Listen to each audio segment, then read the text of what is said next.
প্রিয় ষষ্ঠ শ্রেণীর শিক্ষার্থীরা, পড়াশোনা করি চ্যানেলের পক্ষ থেকে তোমাদেরকে অনেক অনেক অভিনন্দন। আমরা আজকে গণিতের 4.1 অনুশীলনী যে 82 পৃষ্ঠার যে কাজের অঙ্কগুলো রয়েছে এগুলো সলভ করব।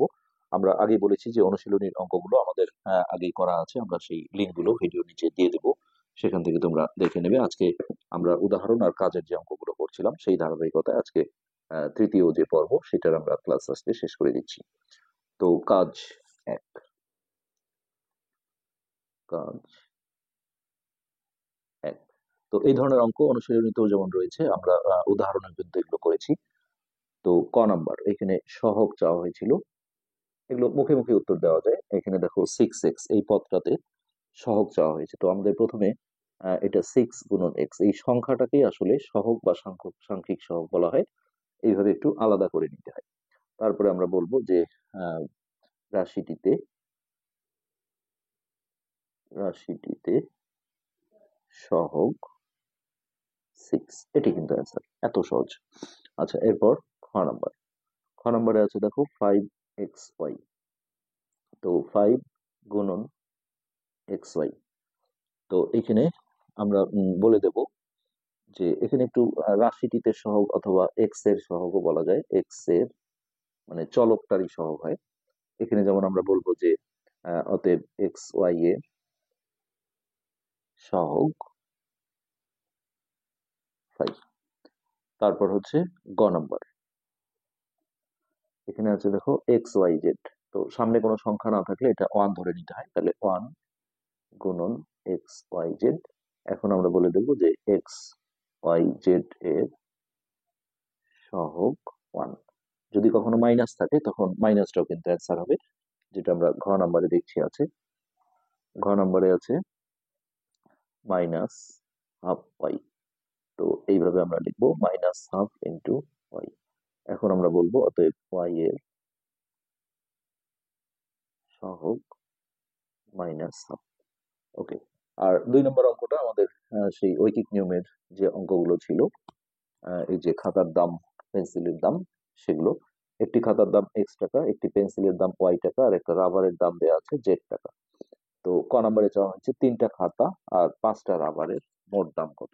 তো এই অঙ্কগুলো খুবই সহজ, এগুলো কিন্তু আমরা উদাহরণে করেছি, তারপর অনুশীলনীতেও বেশ কয়টা অঙ্ক রয়েছে। তো আমরা ক নাম্বারটা করি। এখানে দেখো 3টা খাতা চাওয়া হয়েছে, তাহলে উপর থেকে আমরা প্রথমে 1টি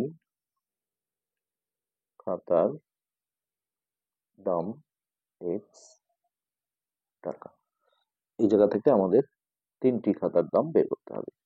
তো 3টা খাতার দাম x গুণন 3 করলে একবারই লিখে দিতে পারো, 3x টাকা। তারপর এর সাথে আছে 5টা রাবার, তাহলে একটি রাবারের দাম, একটা রাবারের দাম দেওয়া আছে z টাকা, z টাকা। তো এখান থেকে 5টা রাবার, তাহলে আমাদের 5টি রাবারের দাম z গুণন 5 অর্থাৎ 5z টাকা।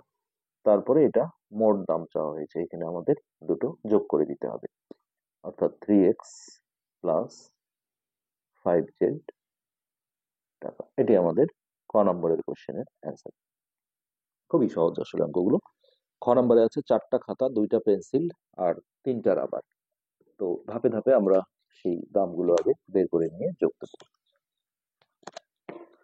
এটা হলো খ নম্বর। এখানে আছে দেখো 4টা খাতা, তাহলে আগে একটা খাতায় যাই। একটি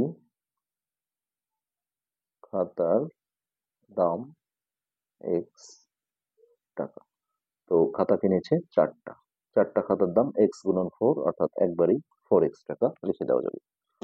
4টা খাতা, তারপর পেন্সিল হলো 2টা, তাহলে পেন্সিলের একটি পেন্সিলের দাম y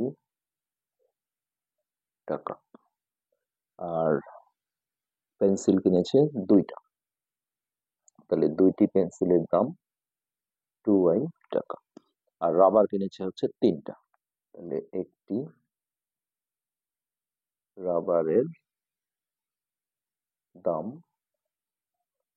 z টাকা, রাবার কিনেছে 3টা, অতএব 3টি রাবারের দাম 3Z টাকা। তো এইটারই আসলে মোট দাম চাওয়া হয়েছে, এখানে আমরা লিখবো মোট দাম, তাহলে 4x plus 2y plus 3Z টাকা, এটাই আমাদের অ্যান্সার খ নম্বরে। কি কি ছিল? 4টা খাতা, তারপরে 2টা পেন্সিল, আর হলো 3টা রাবার। গ নাম্বারটাও একই টাইপের, এখানে 6টা খাতা কিনেছিল, তাহলে একটি খাতার দাম, একটি খাতার দাম x টাকা। তো খাতা কিনেছে 6টা, তাহলে 6টি খাতার দাম 6x টাকা। 9টা পেন্সিল, তাহলে একটা পেন্সিল হচ্ছে y টাকা, একটি পেন্সিলের দাম y টাকা। তো পেন্সিল কিনেছে দেখো 9টা, 9টি পেন্সিলের দাম 9y টাকা। এখন আমাদের এই দুটো যোগ দিতে হবে, মোট দাম, তাহলে 6x, 6টা খাতা ছিল 6x প্লাস 9টা পেন্সিল হচ্ছে 9y টাকা, এটাই অ্যান্সার। আচ্ছা, এরপর 3 নম্বর যে একটা কাজ আছে সেটা হচ্ছে সাংখ্যিক সহগ বিশিষ্ট কয়েকটি বীজগাণিতীয় রাশি লেখো। তো সাংখ্যিক সহগ মানে হচ্ছে এই যে এরকম সংখ্যা থাকতে হবে, তো এরকম হাজারো বীজগাণিতিক রাশি লেখা যাবে। আমরা দুই একটা তোমাদের লিখে দেখাচ্ছি। ধরো 1 নম্বর 5x প্লাস 3y, এরকম হাজারো লিখতে পারবে, গুণন ভাগ যে কোনো ভাবে দেওয়া যায়। 4x মাইনাস 7y ইত্যাদি ইত্যাদি, এটা আসলে লিখে শেষ করা যাবে না। তো আমরা আবারও বলছি যে অনুশীলনের অঙ্কগুলো আমরা নতুন করে আর করবো না, এগুলো বিগত বছরে নিউ কারিকুলাম আসার আগে তোমরা জানো যে এই বইটা তোমাদের আগে ছিল, তখন কিন্তু আমরা এগুলো করে ফেলেছি। একই ভিডিও আসলে দুইবার করার ভিডিওতে ইউটিউবে কোনো নিয়ম নেই, যার কারণে সেগুলো আমরা আর আপলোড দেবো না। আমরা সেই লিঙ্কগুলো এই ভিডিও নিচে ডেসক্রিপশন বক্সে দিয়ে দেবো, সেখান থেকে তোমরা দেখে নেবে। আজকে আমরা এখানে শেষ করছি, ধন্যবাদ।